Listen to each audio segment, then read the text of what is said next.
Welcome back to Fade to Chat, the golden age of cinema. We explore films, stars, and cultural moments that shapes Hollywood's golden age. I'm Marty Gensius, your host and old movie hobbyist who studied film in my undergraduate years. Joining me is my co-host, Cindy Rotz. Cindy? Hi, good morning, Marty. I'm also an old movie buff, and my background is coming from an educator point of view. I was an art teacher for 36 years, and I taught elementary art, and I went to school at Kutztown University.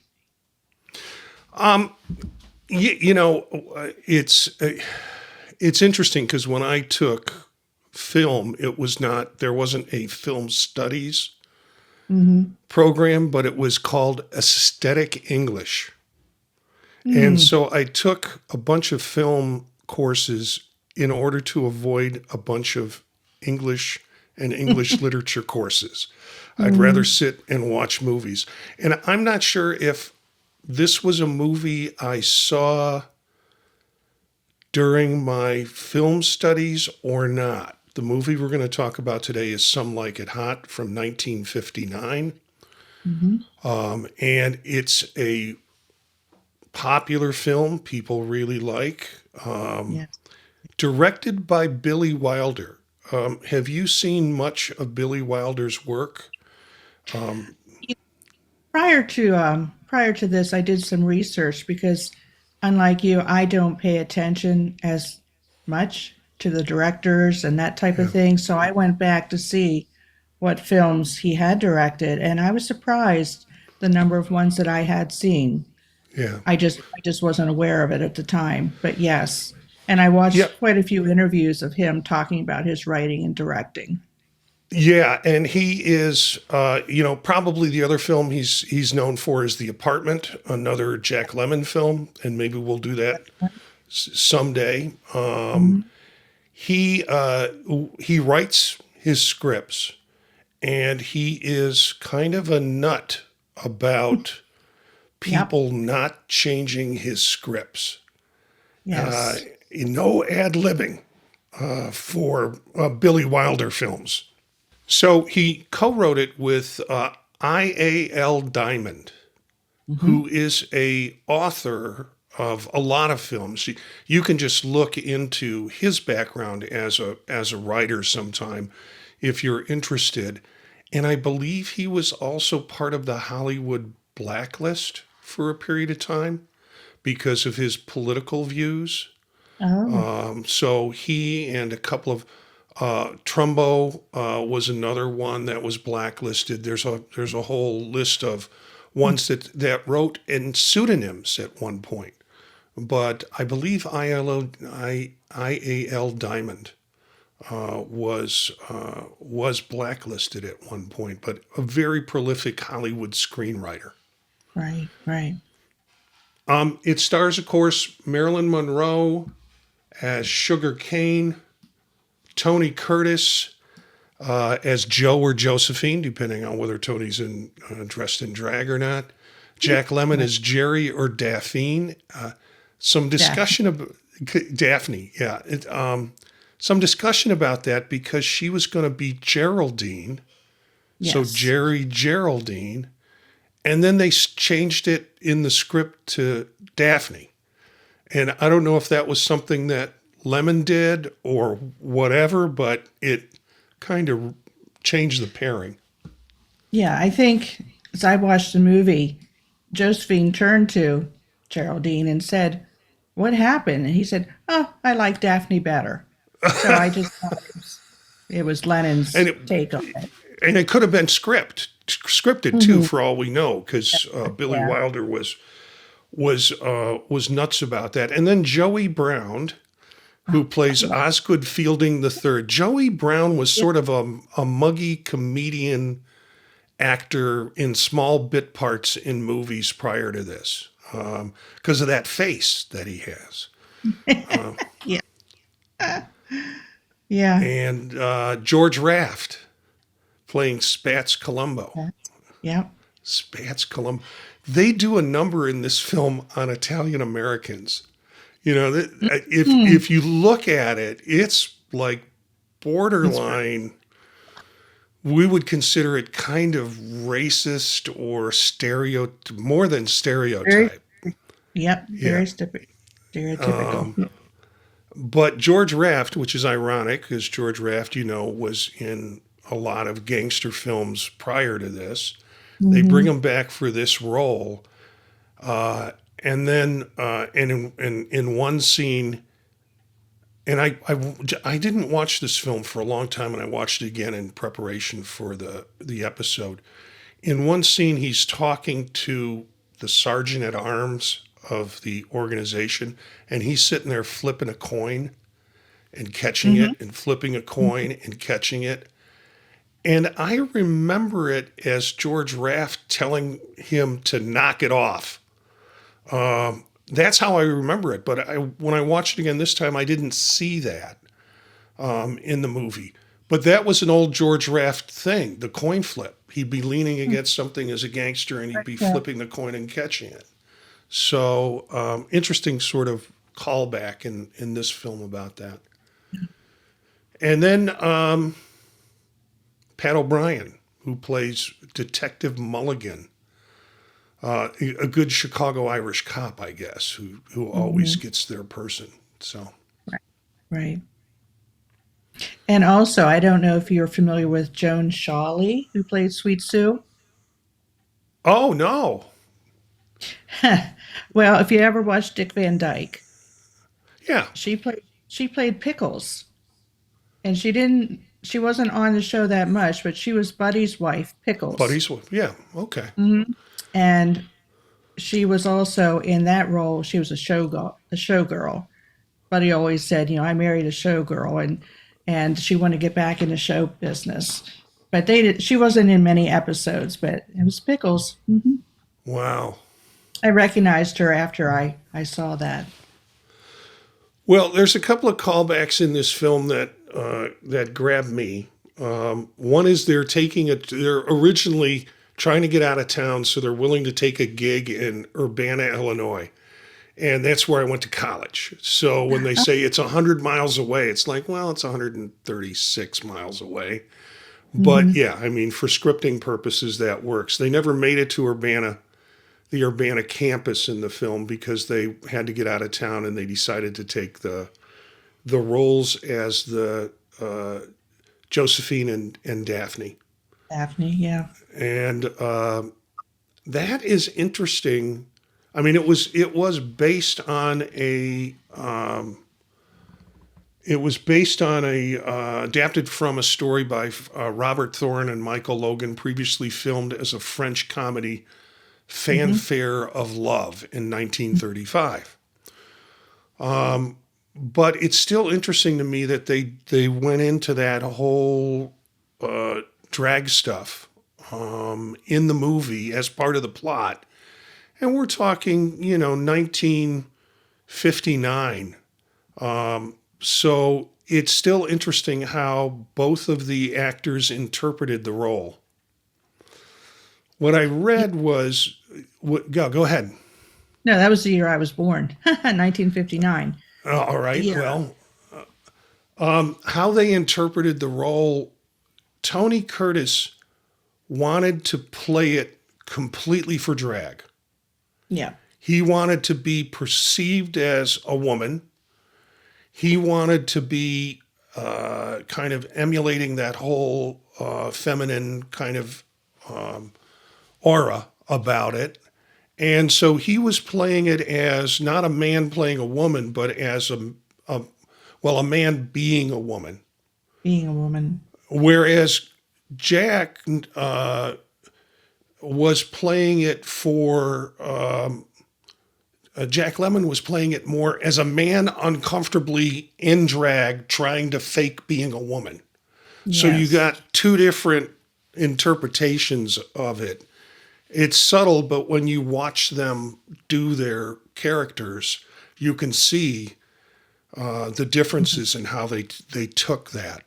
Yeah, I had heard that Tony Curtis was very uncomfortable with the role, and that's why he was more uptight and more demure as a woman, and he modeled his look and his behavior after his mother, and yeah, and Grace Kelly, and he referred to his lips as beehive lips, and he would always kind of purse them after every line, and he said that just helped him get into the character.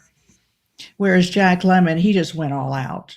He wasn't as feminine looking, in my opinion, and he stumbled more, but he just embraced it, and he just didn't care. And I enjoyed both their performances. But as far as looking like a woman, I thought Tony Curtis Yeah. appeared more feminine.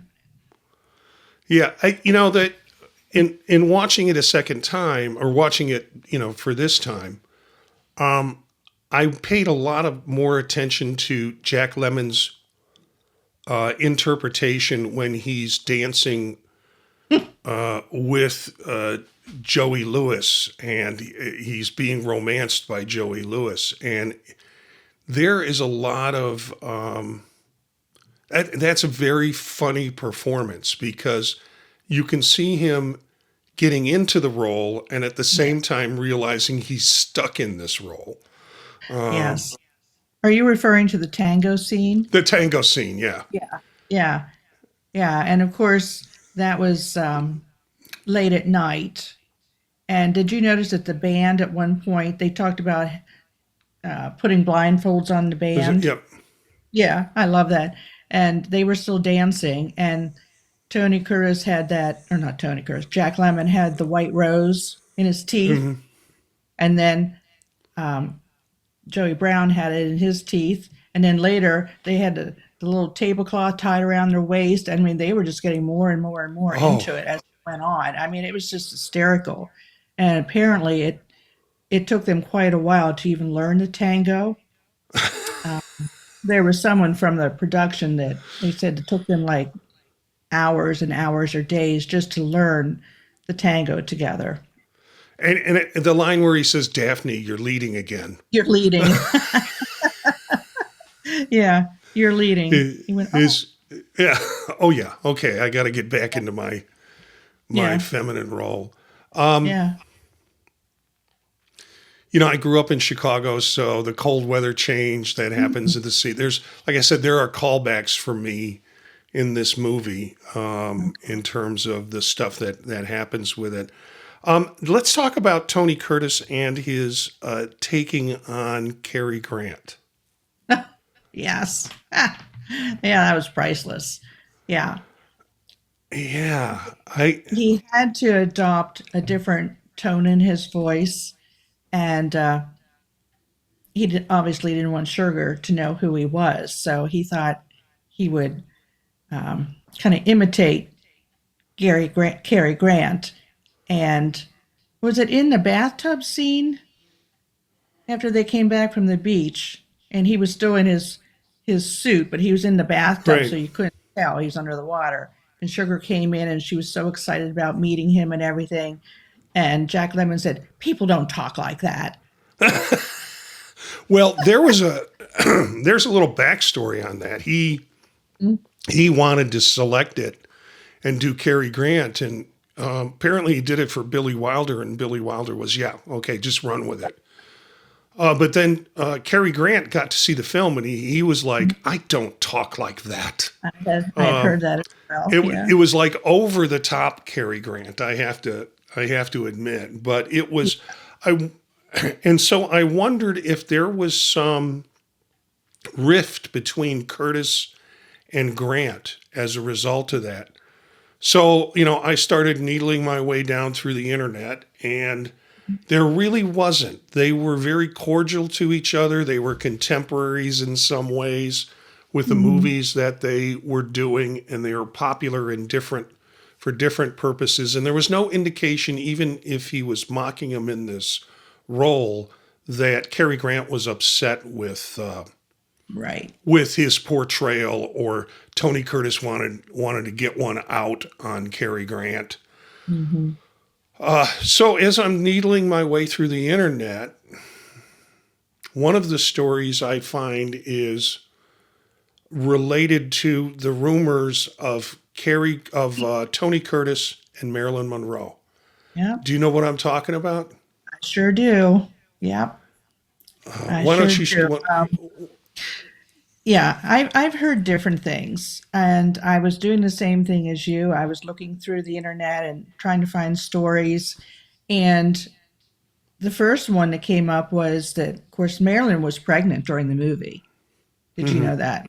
Yeah, she was Yeah. pregnant, and they had to use body doubles at different times to hide her figure.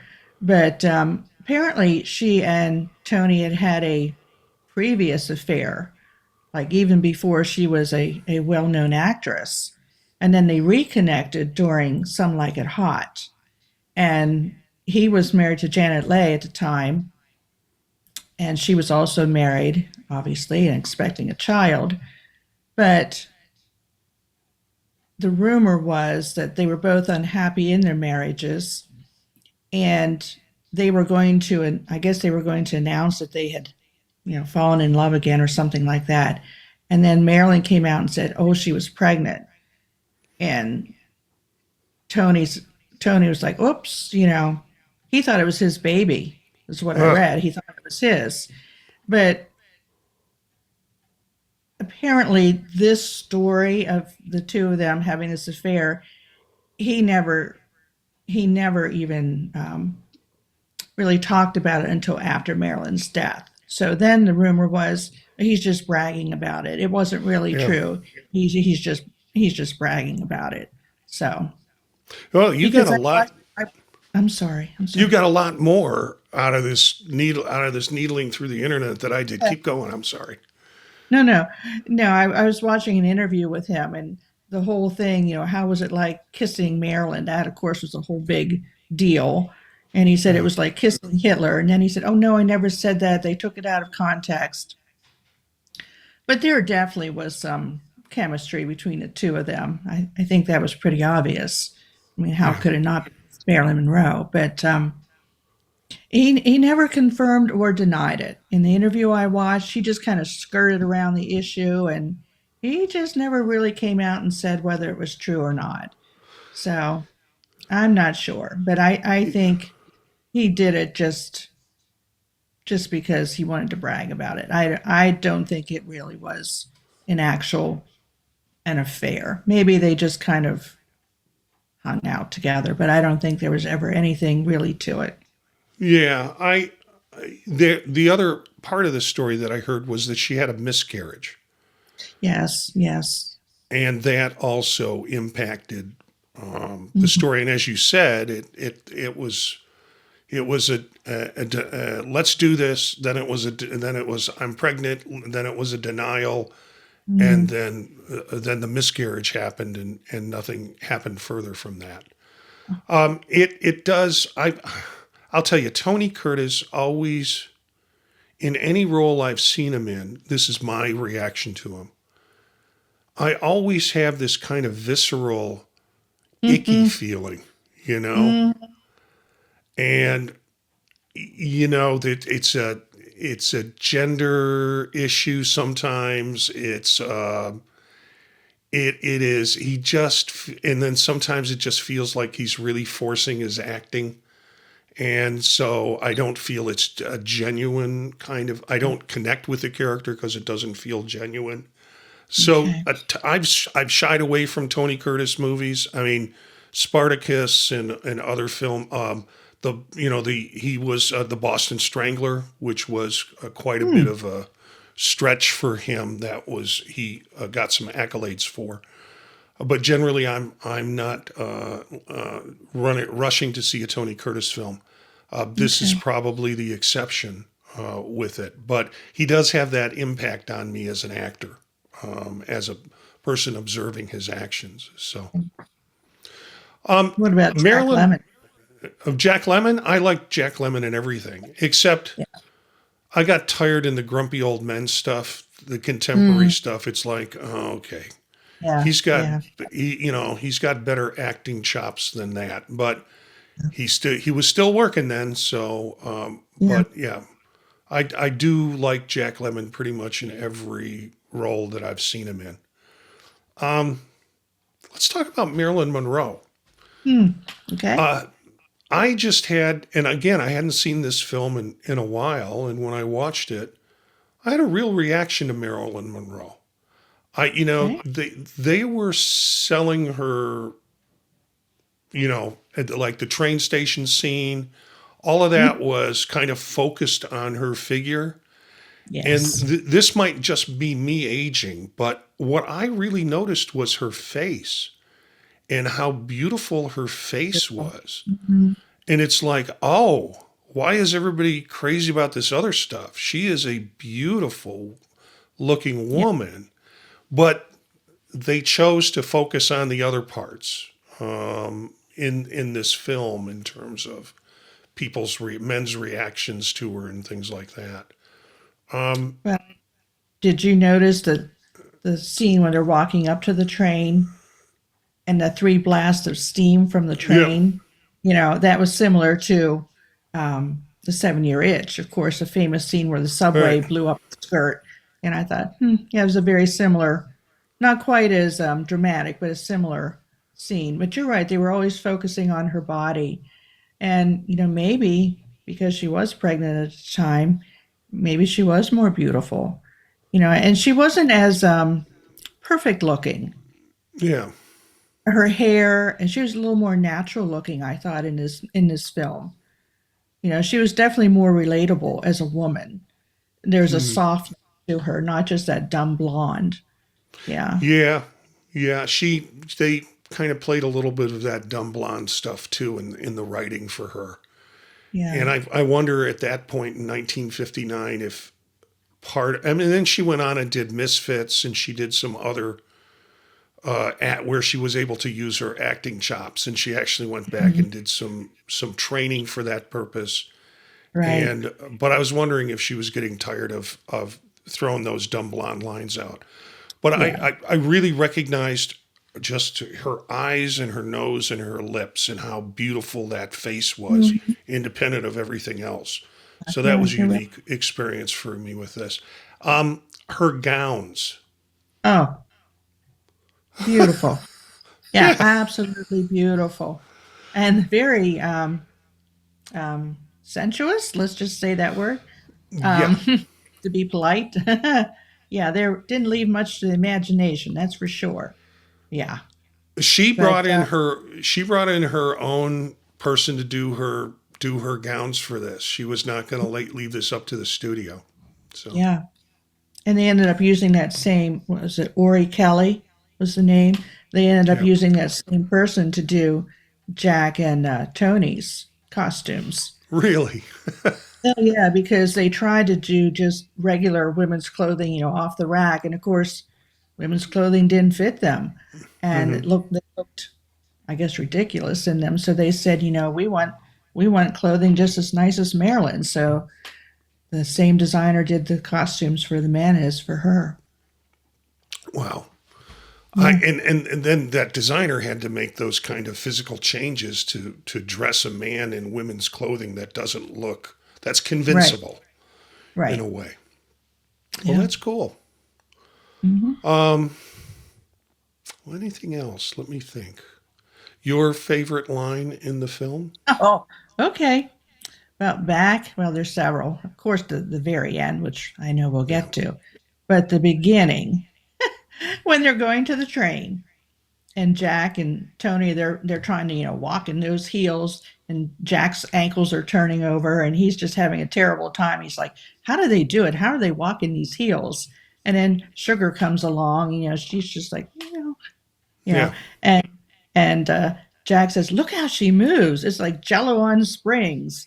She must have some sort of built-in motor or something." And it's a whole different sex. And I thought, yeah, just that whole sequence, like, just how does she do it? How do these women do it? And I think that was an interesting for me watching it as a Yeah. woman. I was very aware of the men and how they struggled to be a woman and the Yeah. things that we take for granted. It's like, well, you're just walking in heels, or you're putting your dress on, and the makeup too had to be changed because in Marilyn's contract, she always said she wanted to be filmed in color. Well, they Yeah, couldn't do that this time because the men's makeup had to be so heavy to cover up their 5 o'clock shadow and whatnot. And when they tested it, it looked very um, harsh, and I think they said it had a greenish cast to it. So that was one of the reasons they had to do the movie in black and white. But the other thing I thought was real interesting was Tony and Jack were so concerned about looking like women that they would go around the lot at the studio and they would actually go into the women's bathrooms and they wanted to see if anyone would, give them a second look, like, what are they doing in here? And they'd stand in front of the mirror and they'd primp with their hair and they'd put their lipstick on, and the women would come in and they didn't bat an eye. So they thought, well, we passed, we must be okay. yeah, Yeah. yeah. I heard about the black and white issue. I also heard that not only were concerned about the shooting in color, but Billy Wilder really wanted to shoot this film in black and white. And so this gave him some legitimate reason with the production to be able to insist on doing it in Hmm. black and white, whereas he was getting pushback on that, not only from Marilyn and her contract, but also from the studios. And then Right. I think they did. Billy Wilder did The Apartment with Jack Lemmon. I think it was 1960, so that after the release of this film, and that was all in black and white too. Yes. So I love that movie too. whereas this film is set around 1929 Hmm. and Prohibition and all of that, it Hmm. has the ties to Capone in a sense. It's kind of a comedic Capone, Al Capone in there.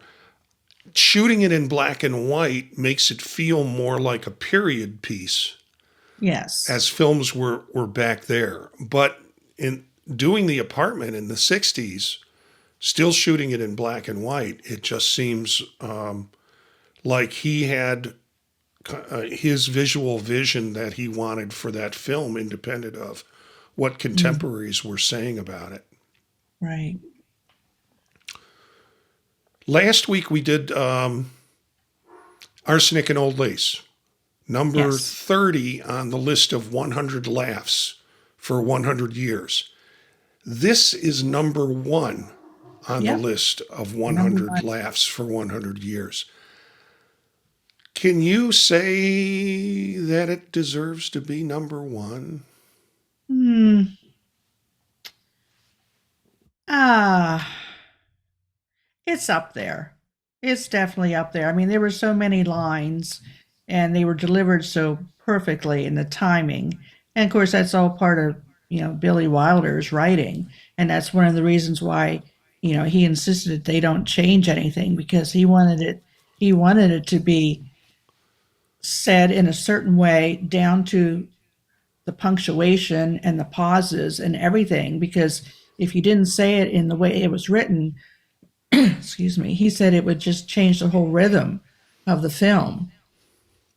I It's hard for me to say it's number one because I have so many films that I love, and I'm probably going to say that every time we talk about one, but it's definitely up there. And again, I, I love Jack Lemmon, but then I like Jack Lemmon when he plays with Walter Matthau too. I think yeah, they make a combination. Um, I guess I I'm, never think of it in terms of ranking the movies. Um, I don't know. I don't know if I'd say number one, but I don't know what my number one is at this point. I'd have to really sit down and make a list and go through them because is it number one because it's a comedy or so I managed to pull up the list of 100 laughs for 100 years, the best films, comedies over the last 100 years, according to the American Film Institute. As I mentioned, Some Like It Hot is number one. Tootsie is number 2. No, No, no, no, no, no, no, no, no, nope, disagree with that. no. Doctor Strangelove. Have you seen that movie? I have How I not. Oh, Guess I need to. that was going to be a pick. It was 1964. It's kind of at the end of our thing. We'll do that sometime. It is Okay. satire through the whole thing, and it's a Kubrick film. Oh, okay. Um, and Annie Hall is 4. Duck Soup, which we should Annie do. Hall. Annie Hall is number 4. Blazing Saddles is number 6, which I would probably push to 1 if I could. Really? Yeah, that has nonstop. Well, not nonstop, but the setup and the jokes are throughout that whole film. Pushes the envelope in terms I'd of have to in terms of rewatch it. things. It's been quite a while since I've seen it. I'd have to rewatch it. But it was a comedy for sure. Yeah, that's out of our range. That's Yeah. 1974. Yeah. MASH in 1970. Didn't Well, particularly find that as a funny movie. It Happened One Night, another Frank Capra film from 1934. I think one of the first films I saw in my film classes with Clark Gable and Claudette Colbert. Uh, The Graduate, Airplane, I think is on the list, is good. The Producers from 67, A Night at the Opera. So we've already run into 2 Marx Brothers films in the top 20. Young Frankenstein. Um, yeah, yeah. yeah, I I love think that one. that is I probably my love it. favorite Mel Brooks film. Yeah, Bringing I Up love Baby, that. which when we get back to Cary Grant, we'll do a Bringing Up Baby. The Philadelphia Story. Mm, Singing in the Rain. I don't know. mm, Uh, music. and it goes on. His Girl Friday. The Apartment Yeah. comes in in the 20th slot. That's not really a comedy to me. Yeah. Yeah, it's kind of a tragic comedy, maybe. Yeah. Hmm. It's an interesting list. I'll put the link in the show notes for Okay. folks who want to look at the list from the American Film Institute. Arsenic and Old Lace, as we mentioned, comes in at 30. Uh, Sullivan's Travels. It's a mad, mad, mad, mad world. That's a good one. That's that's like right where we can maybe get out. We the end of our golden age cinema, but it's a great film. How about Mr. Blandings builds his dream house? Is that up there? Uh, it's number 72. Oh, okay. Um, Horse How to Feathers is marry in there a at 60. What'd you say? How to Marry a Millionaire? That's another Marilyn Monroe. 7 Year Itch is 1955, and it is 51 on the list. I don't see How to Marry a Millionaire. Hmm. The Odd Couple? The Odd Couple is on there. It is in the top 20. It's 17. Hmm. So yeah, there's again. I'll post the link in the show notes for folks that are interested. American Film Institute is a great. I was a subscribing member for them for quite a while, and Hmm. it's a not to make necessarily a plug for them, but it's a good resource. So our listeners can take a look at it and get an idea of how they're preserving and how they have great information, great stories about films that many of us have seen. So, is there anything else? Well, do you want to talk about how Marilyn struggled with her lines and what they did to Oh, help her with it? yeah, I forgot about that. I was Yeah. gonna. First of all, any other great lines? Well, are we going to talk about the ending line or are we going to wait till the Yeah. end about No, that? let's talk about the ending line now, Okay. and then we'll talk about Marilyn's issues with Okay. lines. Well, of course, that's, I guess, one of the most is it one of the most famous lines ever? Is that what they say? Yeah. Yeah. Okay. Of course, at the very end of the movie, end of the film, Sugar is with Tony Curtis, and they've reunited, and Jack is with Joey Brown, and they're all in the boat together, leaving the port there, getting away from the mobsters. And Sugar and Tony, they're kissing in the back, and they're happy, and she's happy that she doesn't care that he's not a millionaire, and she doesn't care that he's a saxophone player, and they found true love. And Osgood, that you said about his face, he's got that crazy kind of face and that smile. Toothy, really toothy smile. Yeah. He's driving the boat and he's saying about Mama. Oh, Mama's so happy. I told Mama that we're getting married. And Jack's like, I can't marry you. And he said, well, why not? He said, you just don't understand. He said, I'm a smoker. Oh, doesn't matter. And he said, what else did he say? I'm a smoker. He said, we can never have children. Yeah, that's right. I can never, and he was like, I can never have children. And Osgood said, that's okay, we'll adopt. And he said, I'm a smoker. And he said, that's okay. And then finally, Lemmon got so exasperated and he whipped off his wig and he said, you don't understand. He said, I'm a man. And Osgood, he just didn't miss a beat. He said, well, nobody's perfect. Nobody's perfect. Nobody's perfect. And that's where the movie ended. And the look on Jack Lemmon's face, and I thought it was interesting because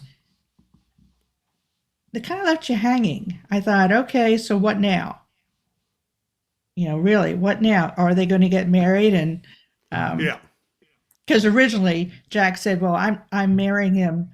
Tony said, why would you marry a man? You just don't do that. There's laws, there's conventions. Why would you marry a man? And Jack says, security. He said, security. And he has a whole plot. He has this plan that he's going to marry him. Then he'll tell him the truth. Yeah. They'll get an annulment, and he'll get a nice settlement. He'll get a settlement. And so I thought, at the very end, so are they going to go through with this? What's going to happen here? They just kind of left you hanging. But, he just basically said, well, nobody's perfect. So he didn't care. He didn't care that he was a man. He accepted him just like he was. Yeah. So it really was almost like a cliffhanger in a way that you just don't know what was going to happen then. Yeah. And the Hayes office, which, paid attention to this type of stuff, was going nuts and suggested to Wilder all these changes that he needed to do in the film. And he basically ignored him. Yeah. Which was interesting. The film got released. It was a success. And when Wilder started doing that, the impact of the Hayes office got diminished and diminished. So they weren't editing films from producers when Wilder went back and said, no, I'm not going to do that. So all this stuff about, cross-dressing humor and the gender issues and the implications that are in the innuendos in the film made it through. Yeah. Do you think that cross-dressing humor still lands for modern audiences? I do. I think they approached it in a very different way in this film. It wasn't like Tootsie. Yeah. It was, I think, because of the circumstances that the men, they were basically fleeing for their lives. It was a matter of life or death that they had to escape the mob. And of course they were broke, so they didn't have anywhere to go. And so this was like a last resort for them. They had to be women and join the all-girls band because they just had no other choice. And then as it turns out, the mob follows them to Florida and they go around again. And it was this constant chase of the mob versus them. And it just, whereas the mob itself wasn't a focal point of the movie, That's where we started in the beginning. Yeah. But it really, it was their impetus for dressing as women that they had to escape the mafia because they had witnessed, obviously, the shooting. And so it was necessary for them to become women. But I don't think they poked fun of women. I think Yeah, I they, would. they didn't poke fun at women. And I think it also gave them a new perspective from a male point of view, just, you know, what women, I hate to say this, but what women have to endure, Yeah. the leers and the jeers and the pinches in the elevator. And, even though they didn't think they were very nice looking women, they still got hit on all the time. And I think it gave them a different viewpoint. So I don't think it was poking fun at women. It wasn't just dressing as a woman for that, for no reason. Yeah. Yeah. Yeah, I think about this. I agree with you, and as you talk about it, I think this, in a way, affirms a lot of the because of their experience. It affirms a Hmm. lot of the issues that women have to endure. I think that Yeah. carries over, even whether it's in drag or not in drag.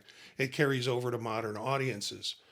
I think of uh, popular culture or culture's engagement in drag shows nowadays that I think if they Hmm. did this, it would be probably with better makeup, and Yeah. with a little bit more of. So, for example, you think of the Birdcage that came out somewhere in the 70s or 80s.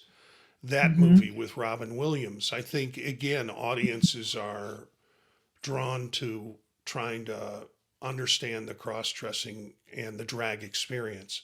Right. So yeah, I think it's still there. I think uh, Wilder would have had a different movie if he did it any other way than he did it, and probably the Hayes Commission would have had more to say about it. But still very risky to do what he did in the 50s, in the Oh, late 50s with it.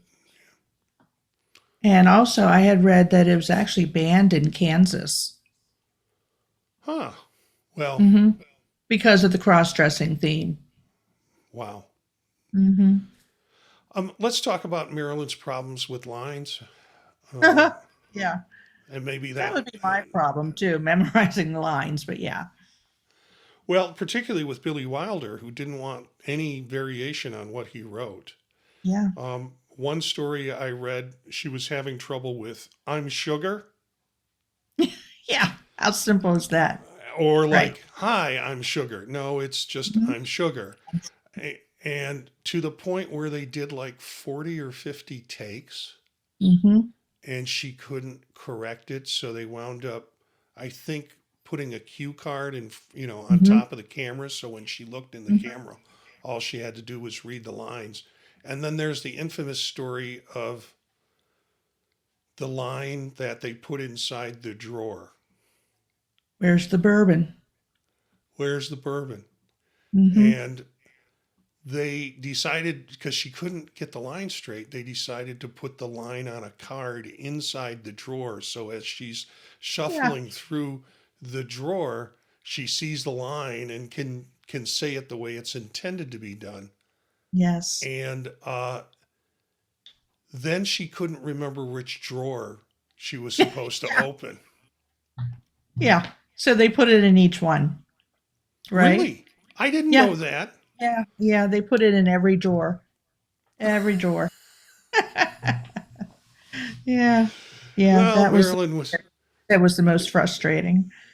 Marilyn was going through some changes then, so with all the Hmm. stuff that we've talked about here. But an interesting story about this, and I don't think I can see this movie again without watching her performance trying to find the bourbon and Yeah. realizing that was like the 50th take. Yeah.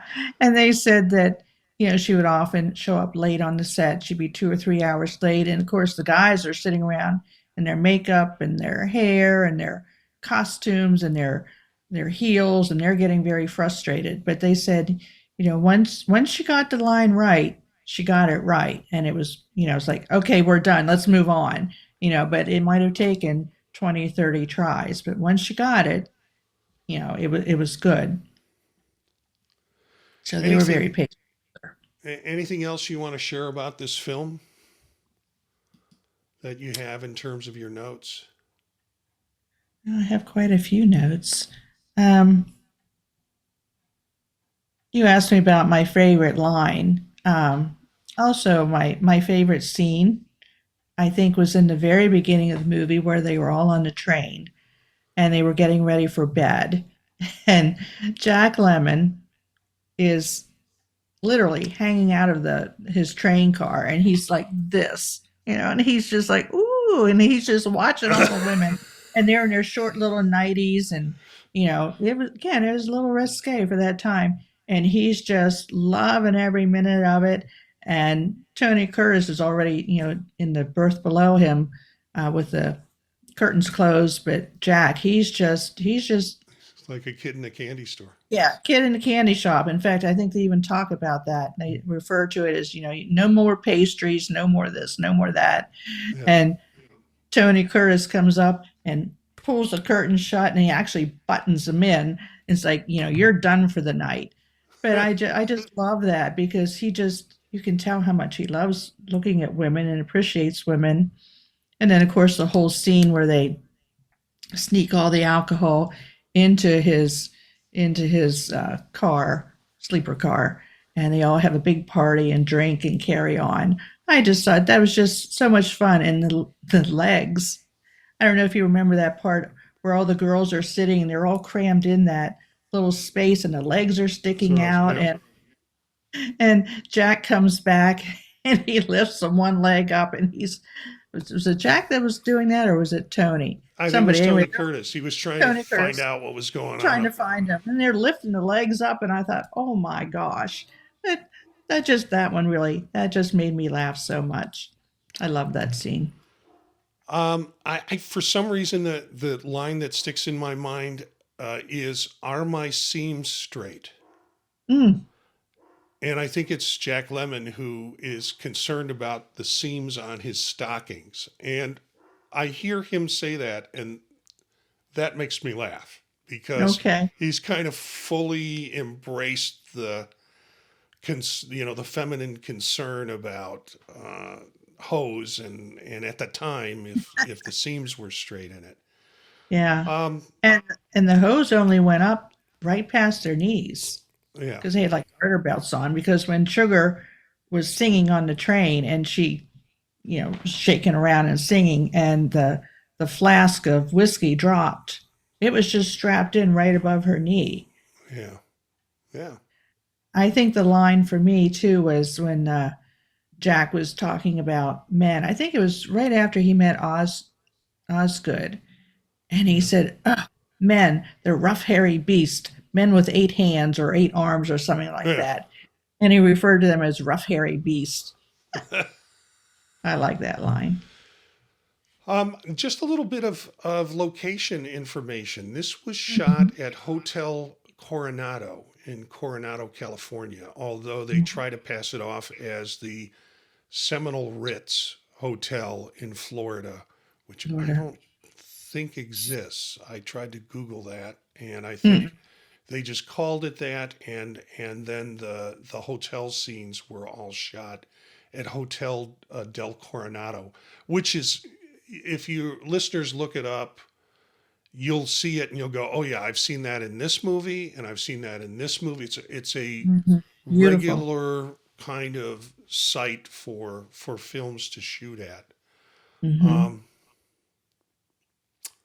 and then I that's about all I've got in terms And of the reason they shot it there the reason they shot it there. was Um, because of Marilyn, because of Marilyn. Oh, because Marilyn, because she didn't have to leave the location. oh, okay, all right, She could stay. She could stay on site because they were so worried about her leaving, I guess, and not being. Well, she still was late, but they said yeah, she didn't have to leave the location. It was right there for her. yeah, and to deal Mm, with whatever demons she had right. Right. Yeah. with that. Yeah. I don't know if I have any more to share on this that we haven't talked about. Through. What did you think of the again, I'm thinking of it, of course, from a woman's point of view, but what did you think of the Marilyn's costumes and the men's costumes, I particularly thought being in black and white I versus thought color? yeah, Marilyn's costumes I thought were inappropriate Hmm. For for that time. no, well, and for her position. She was a band member, not making a lot of money, and those Hmm. gowns and the stuff that she wears in that movie was like over the top of what a real character would be wearing. That's true. Particularly the gown, when she's singing, and then the gown that she appears on the boat with. That's not a middle class, lower middle class gown, you know. No. So I thought the gowns were beautiful. I thought they were mistyped for the character. Okay. But the rest of the band, they all wore the same dress. Yeah, So she stood out from them in that respect, but they all wore that. I'll say it was black because it looked black, like a black sequined dress. They all wore the same thing. Oh, the other thing I thought was interesting, if it was truly, um, I don't want to say a real band, but if it was a real band, why would a saxophone player be sitting next to a bass fiddle? They would they wouldn't be sitting next to one another. It's like they would have been in different parts of the band. And the other thing, again, I always look for things that don't make sense to me. When Sugar was singing, I think it was "I Want to Be Loved by You," and she was hmm looking for Tony Curtis in the audience. She's looking for her millionaire, and of course it was Osgood sitting in the back, and he sent Daphne that big beautiful bouquet of flowers. And the guy brought him up to the stage and put the flowers there with Jack. And Tony reached into his pocket, like into his pocket yeah, jacket, and he pulled out a card. He pulled out a card and stuck it with the flowers to give to Sugar. And I thought, where in the world did that card come from? I never right. saw it be delivered with the flowers, but all of a sudden he had a card and it was already written on, with, come meet me at my yacht. I'm going to pick you up after the show. And I thought, well, wasn't that convenient that was just happened to be in his breast pocket? Yeah, that's a continuity issue. How did he know the Mhm. flowers were going to first come and Sure. then prepared for a card to stick in the flowers so he can swap them to somebody else? Yeah, Yeah, I even I rewound it and watched it again. I thought, well, I must have missed that, but yeah, I saw that and I thought, okay, I'm going to have to suspend my disbelief at this point that unless I mean, unless there's a backstory we don't know about, yeah, where he encourages Osgood to send flowers because she likes flowers, and then he anticipates he'll be able to make that swap with it. But yeah, it was like, where did that come from, and why yeah. did Where he did have a that? card in his pocket? So Mm-hmm.